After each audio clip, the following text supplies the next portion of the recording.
So, Colin, I've only been to England a handful of times. Right. I assume that you've had something to do with that, encouraging your government to discourage my visiting.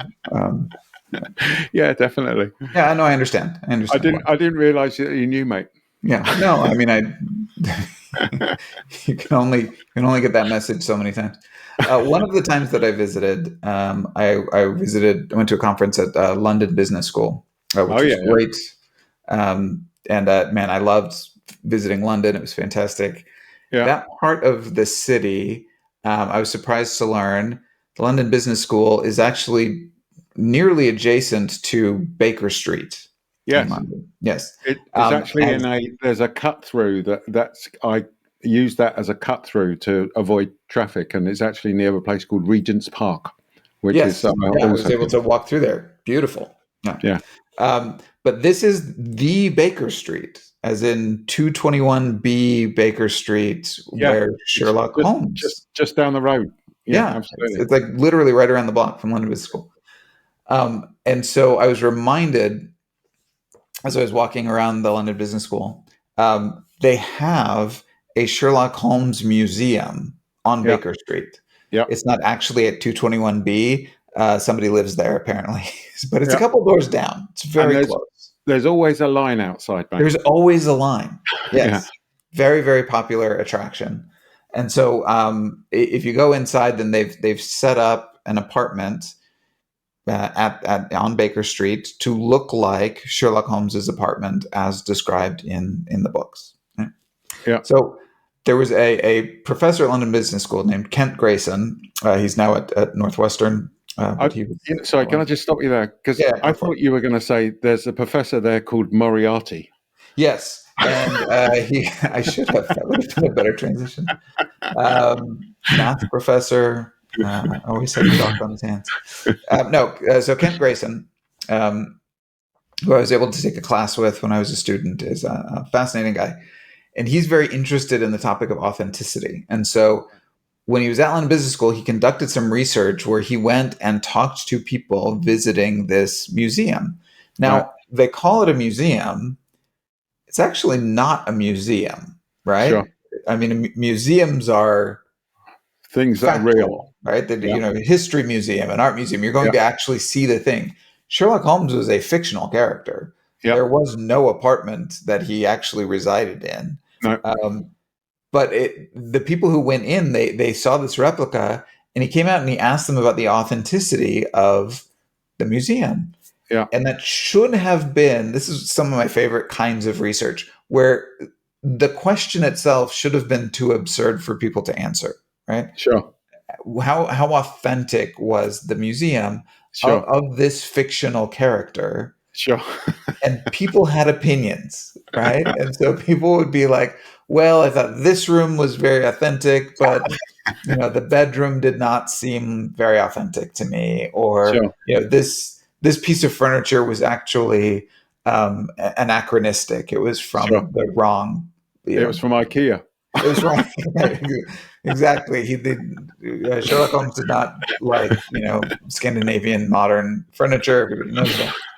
Yeah. So we wanted to talk today about authenticity, and I thought I would Yes. start with that. Yes. Because authenticity, it turns out, is way more complicated than we maybe think that it should be. Yeah. No. Absolutely. And providing a authentic experience. Yeah. And we've actually had a listener asked us, to whether we could deal with this subject because they're questioning sort of authenticity. And it's interesting because when you start to think about authenticity, and there's been books written on the subject, there's been lots of discussion about providing and being authentic. There's part of me that sort of goes down and goes that it's not rocket science. Yeah. The authenticity is about, are you genuine and are you real? Okay. Now, the interesting bit for me is when you start turning around and going to the Baker Street example and the Sherlock Holmes example, is as you were talking, it made me think that that in certain people's minds, that is what it looked like. So Right. the construct that they Yes. had in their minds as they read the book was, it's going to look like this. And we've all done this. We've all read Yeah. books or whatever else, and thought to ourselves, it's going to look like this, you know. Um, and what I guess they're measuring it against is that construct in their brain, aren't they? Yeah. So, I mean, you said it's very simple. They just need to be real. And then you immediately contradicted yourself because, I can do that though. I'm in business, mate. I mean, oh, just that you're was in a very academia. You have authentic to prove response it. from you, which we can dig into. No, I agree with both sides of that because it should be really straightforward, right? We deal with judgments of authenticity all the time, and Yeah, so it shouldn't be hard for us to figure out what makes something authentic. And yet, when you dig into it a little bit, I mean, it has to feel real, but it clearly doesn't have to actually be real, sure, as that example illustrates. But sure. it has to feel real, and I think you're right that we've built it up as a construct in our mind, and that's what we're evaluating it against. If we think about a lot of movies that have come out of books, for example, Yeah, a lot of times the people who loved the books the most yeah, yeah. will I know where be you're the going to. most dissatisfied with the movie, Totally in part agree. because it doesn't feel authentic to Yes, the book. yes, But in many yes, cases, the book was also fake, and yes. so No, I agree. I think it is, and it's the interesting bit is, what is it that makes you think that? Okay, yes, so it's the, again, it's the little things that I think that people pick up on. So let me give you an example. Um, LinkedIn have started to do collaborative articles. Okay, and a collaborative article is basically, what they've done is they've got their AI system to address a business problem. The other day, they had one on how to create a customer loyalty program. Okay. mhm, And they're asking people, I'm a top voice, as you're not aware, on LinkedIn. And they're basically asking top voices to go in and comment. And then they're asking other people to go in and make comments. But it's a collaborative article because you're basically putting, after a paragraph, you put your thoughts. So it's a mhm. good way. I have to say, it's a Yeah, good way of getting people to contribute and getting the best that best minds thinking about it, basically. Um, the long and short of it, though, is that when I've started to read these articles, I've thought, yeah, they're being produced by AI. yeah, You know, now I know they're being produced by AI. Let me be clear, yeah, but it feels like I can tell this is uh, being produced by AI, and part of the reason is it just feels like motherhood and apple pie. You yeah, know, and again, it goes back to, and I don't know the answer to this, but where are they drawing their data from? By definition, it will come out as being some form of average. And therefore, by definition, it comes out to be motherhood and apple pie. I guess if I was arguing for what they were doing, you're then getting people to contribute to the article right. that are is taking it from, so they've done the 80% and they're getting people to contribute to the article, which is like the 20% that AI doesn't do, or the different opinion that comes out of things. But the point I'm trying to get to, that ties back to this authenticity piece, is just as I read it, I think, yeah, it's not written by a person, is it? And you can tell from some of the chats that you have with, you know, the chat bots that you have on different websites. You think, yeah, I'm not interacting with a human being. I'm interacting with a robot here. The words are right, but it's just something about it that doesn't feel right. Yeah, and it feels inauthentic, but also that'll bother you more or less, I think, depending on the content of that. Also, like You and I have talked about ways that we've started to use AI and chatbots and our Chat GPT, for example. Yeah, And so we're both comfortable with the technology, but I would suggest that it's probably for certain types of information, sure. not for others. That I've been reading stories about companies who are hiring who've started running screeners for AI, and if your letter of interest, your cover letter, or your resume comes up as sound is being too much generated by AI, then they'll flag you and kick you out of the system. They don't want to Uh, interview you.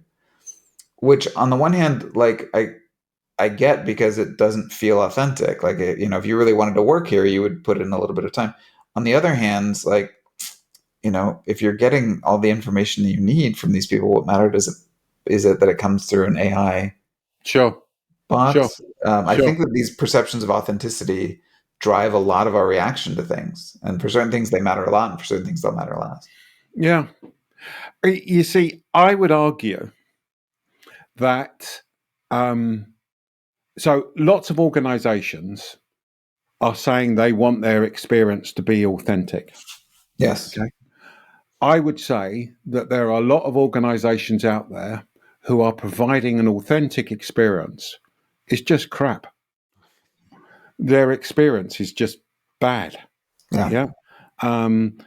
And they're being authentic because inwardly they're not customer focused. Yeah.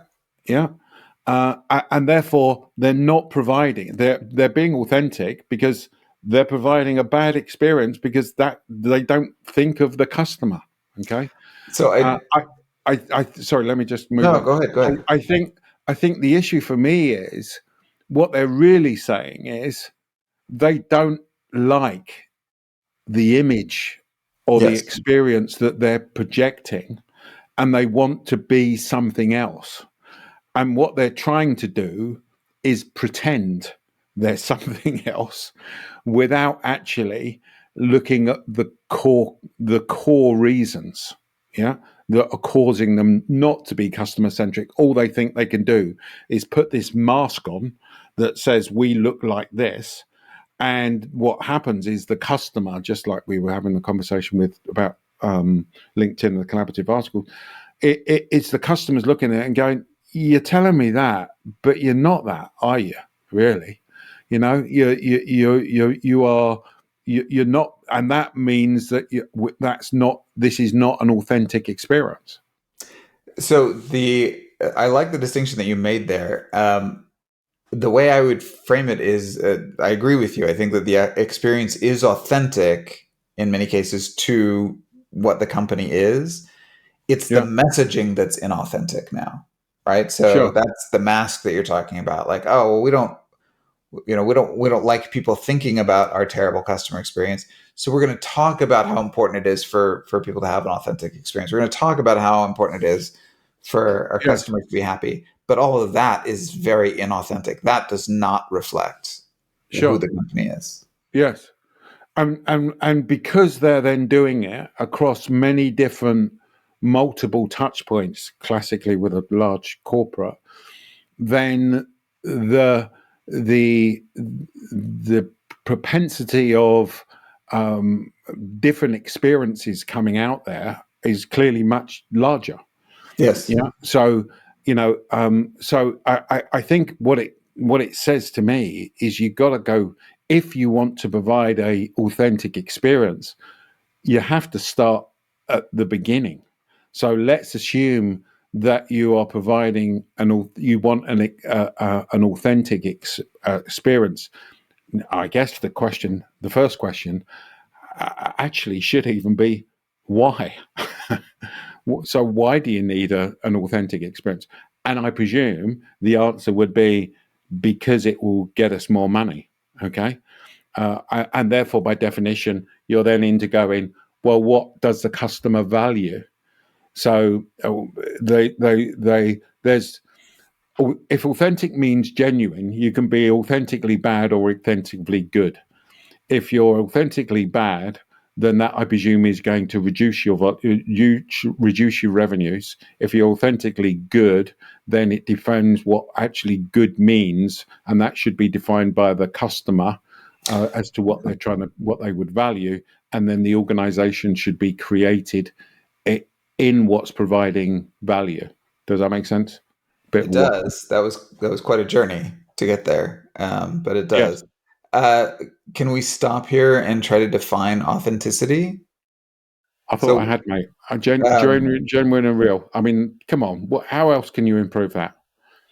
but what does that mean? Genuine and real to whom? Like, so what? There's one distinction as we talk about this, and I'm not sure what the answer is. Are you authentic because you are being true to yourself as a company in the experience that you create, or you are authentic in delivering to the customer something that they want, or both, or neither? So I would go back to it and say authentic means genuine. It feels genuine, and I'm trying to be careful with my words. It feels genuinely real to the customer. So go back to Sherlock Holmes. That clearly wasn't real, Mm-hmm. but it felt real Mm-hmm. to a certain group of customers. Okay. Mm-hmm. So that felt genuinely real to a certain group of customers. That's got nothing to do with whether the customer wanted that or not. So I can be authentically bad. I can be authentically aggressive. That's not going to get me any business. Okay. So am I making sense? Yeah, but like I wonder if, like, if I have a terrible exchange with my cable company, Yeah. will I walk out of that going, well, that was an authentic experience? Um, Yeah. or will I just say You that see, was a I think where we're differing, and it's good that we differ because that's where we get some of the richness, I think. You are assuming that being authentic generates more money. Does that make sense? So you're assuming that if I'm authentic, that you're implying that that has to be good to be authentic, and you can be authentically good or authentically bad. Actually, that's true. you're being real, you're being genuine. The fact that it's another rubbish cable company, that's authentic, that's real, that's genuine, but actually it's not going to get anybody any money. That's fair. The firms, though, that are saying, "Hey, we need to make our experience more authentic," Yeah. like they're talking about something that would improve the customer experience. Like the customers want an authentic experience, Yes. but they don't want to interact with the cable company, right? The, yeah. So this is why it's just such an interesting topic, to be honest Right. with you. You see, I believe that the companies that are saying, and I could be just swimming against the tide here, by the way. Okay. But the companies who are saying that they want an authentic experience are actually saying that they want to have a good experience that the customers value, and by being authentic that's the way that we can deliver that. So is it possible to have a good experience that is inauthentic? I don't well so let's go back to your example. Okay, Sherlock Holmes, that was inauthentic, wasn't it? It's what's not real. It was not experienced as inauthentic. So that's in the customer's mind, though. Yes. That's the difference. So or the way it was perceived by the customer. This is a good subject. I like this. Um, so that's the way it was perceived by the customer, isn't it? So So here's it wasn't real, right. So by definition of Well, of by being your authentic, definition of authenticity. yeah, by mine, yeah. Yeah. Yeah. I mean, I think that was an experience where that was not real, but it was authentic. Again, in the minds of consumers. And the people who went there, it felt authentic. Now, I could argue, it's what I do all the time, I argue with myself by taking contrary views. I could argue it was authentic to the um, reader of Sherlock Holmes books, even though it was fictional. So I could, and that's a decent argument, actually. Yeah. I mean, from a market perspective, you and I have said this a lot. The only thing that matters is customers' perceptions of things. And so from that yeah, perspective, it can be authentic without being real necessarily. I think the interesting bit for me is that, so if you looked at it from the opposite way and you say, what's the problem with something being inauthentic? Yes, Okay. that's a good The, question. the problem with something being inauthentic is you don't trust it. You That don't seems believe very it. profound to me. That sounds right. Yeah. So if has somebody got the mask on, as we've said with, different examples here, you can tell that there's something wrong. There's something out of kilter here. Yes. Yeah. And therefore I start to become wary, I mistrust it, etc. If I feel it's that they are being genuine and real, I feel I wouldn't even say I feel I can trust it, actually, because you go back to the bad experience with the cable company wouldn't mean that I can trust them. But at least I know that they're going to be bad. And at least I know that this is likely to happen. Yeah. I mean, consistency is a precursor to trust, I think. Right. So Yeah. even if you're consistently bad, I can trust that you'll be continue to be bad. Yes. There's more Yes. to it than that, but I think that's an important part of it. But I like what you're saying there, because I keep thinking about companies that greenwash, or that do some Yes. other kind of Totally. Yeah. socially responsible action Yeah. where it just does not feel authentic. So, Yeah. there's some offering, and they're, I don't know, donating to a charity, or they're doing something to Yeah. conserve energy. But that doesn't, like, so now they're doing something I want them to do, supposing that I value the environment a lot. So now this company is doing something that I want them to do. They're doing good. That should be improving. But because I don't feel like it aligns with their values, I don't feel like it aligns with who they really are. Sure. Even though they're doing something that I like, it feels authentic. And I think that you nailed it there. That therefore makes me not trust them, or continue Yeah. to not trust them. Yes. Because sometimes the mask slips, Yes. basically. Yeah, you feel like And they're doing something else that you can't see, that yes. may be offsetting.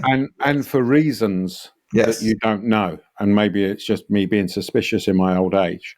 But somebody's doing something that I think there's an ulterior motive for. I just don't know what the ulterior motive is. And by definition, and maybe this is loss aversion coming in here, I think I'm going to get screwed somehow, somewhere, a lot down the line, because I don't understand where they're coming from. And a bit later, it's a bit like. So here's an interesting one: is the game that you play. Again, cable company. Okay, so here I am in Florida. I've just I thought to myself, I'm going to contact the cable company because I've had 100 meg of of download speed, and I'm sure I could get more than that. Okay, so I'm going online and I'm looking at what packages I could get, etc. I then phoned them up and I inauthentically said, I'm going to leave you and join the company, Mhm. another company. Um, and they said, "Oh, don't do that. We'll give you a really good deal," and they did.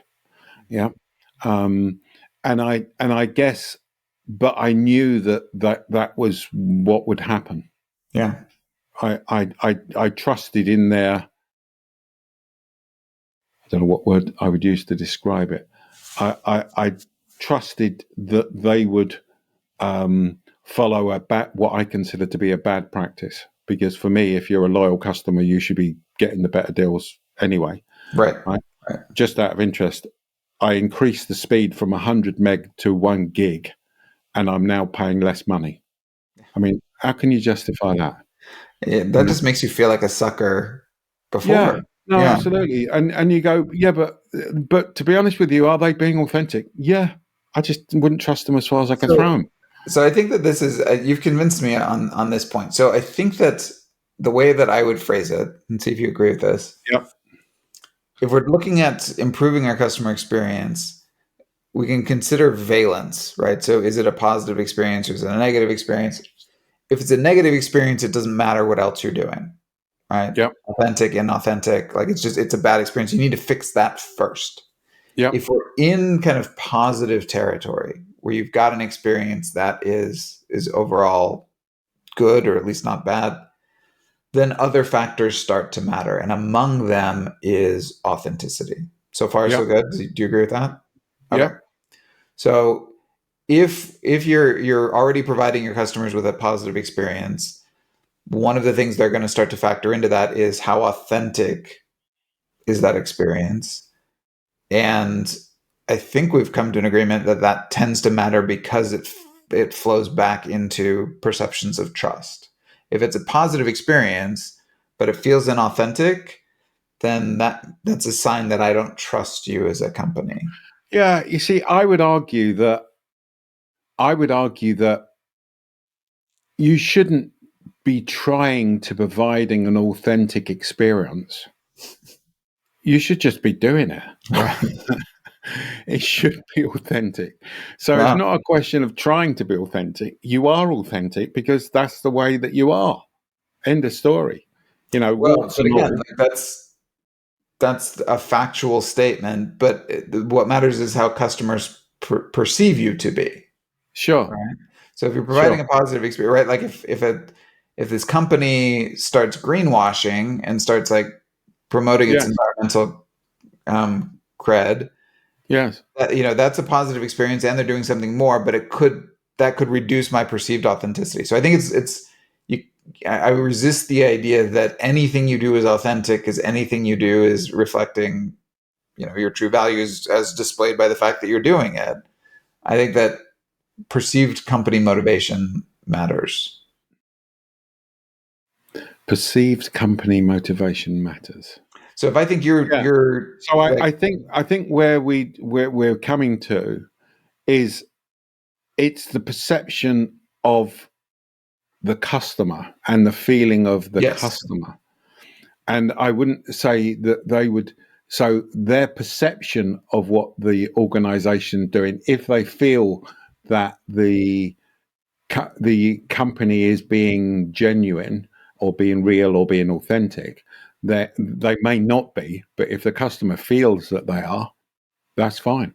Yeah. yes, yeah, I think that's the major driver. And I think the last part of this is something you mentioned earlier, which is that a large part of the sources of inauthenticity may come from the company's communications, right? So Yes.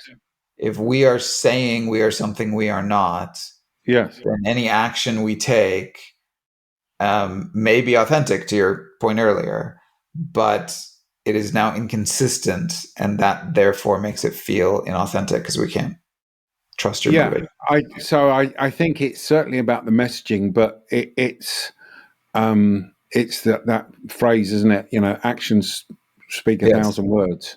So you can tell me about Actually, things. pictures are worth 1,000 words. Actions speak louder than words. Thank you very much. Yeah. That That was was me that goes authentically to show correcting how you because authentically poor I am at I'm kind coming of a up with jerk jokes. authentically. It's my brand. But um, yeah, whatever you said. So it's all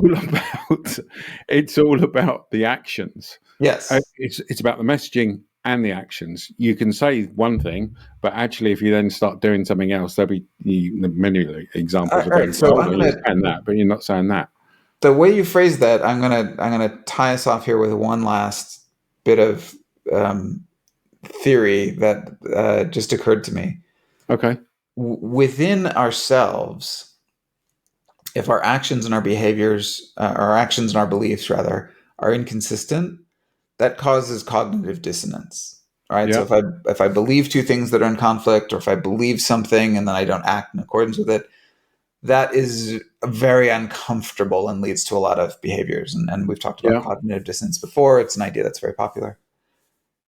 The way we've been talking about authenticity here strikes me as kind of an external version of cognitive dissonance, Hmm. where if you as a company are saying one thing and behaving in a different way, that makes me feel uncomfortable and makes you seem inauthentic in my Yes. eyes, Yes. and therefore Yes. makes me trust you less. Yes. Yes. I think so. So let's take a step back, because I think with this one we could carry on talking about this for the next hour. To be honest with you, It's been but fun. let's not do that for the poor listener. Let's what do we take out of this? What's the practical Sure. things that come out of this then? So Sure. let me go first, if I may. Please. For me, the issue becomes the interesting bit I think have come out of this for me is that it's more to do with the dangers of being inauthentic Hmm. than the plus side of being authentic. Because Yeah. as I've argued, that the authenticity you can be authentically bad and authentically good, but it's what's the downside of not being authentic. I think the other thing that we haven't spoken about that I think is important is that if you want, let's assume now that you want to be authentically good, yeah, and you want to provide an authentic experience, then rather than get a mask on and provide that experience, for instance, you should be employing people who are naturally good at that. You shouldn't be employing anybody and then sticking a mask on them. And let me give you an example of what I mean by that. You know, particularly over the last year, since we've been having all the problems of post COVID and labour shortages and everything else, I think one of the mistakes that organisations have made is they are just recruiting anybody to put them, put anybody in a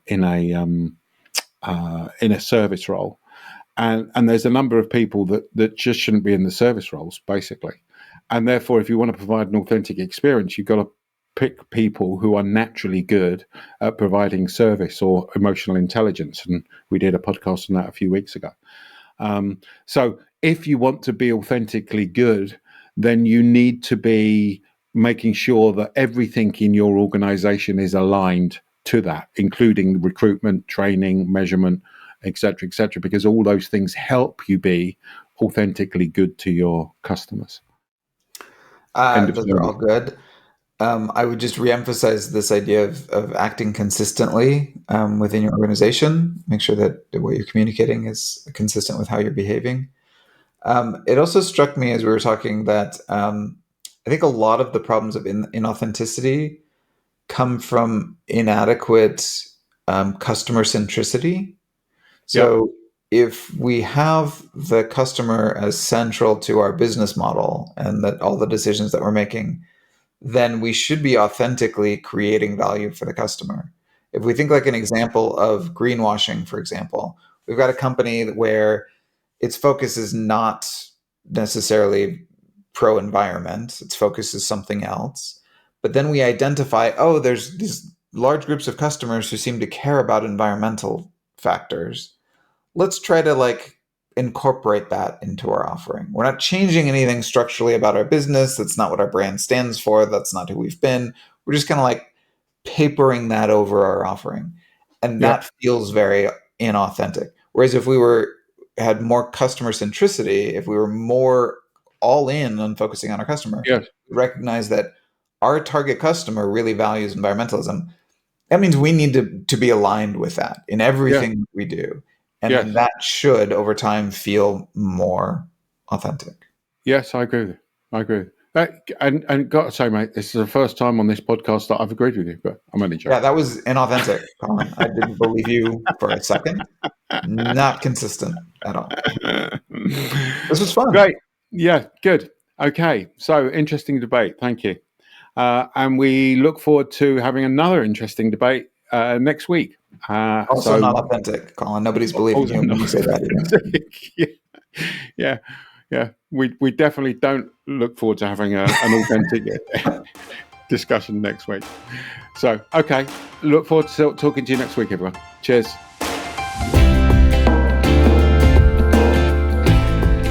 Thanks so much for watching.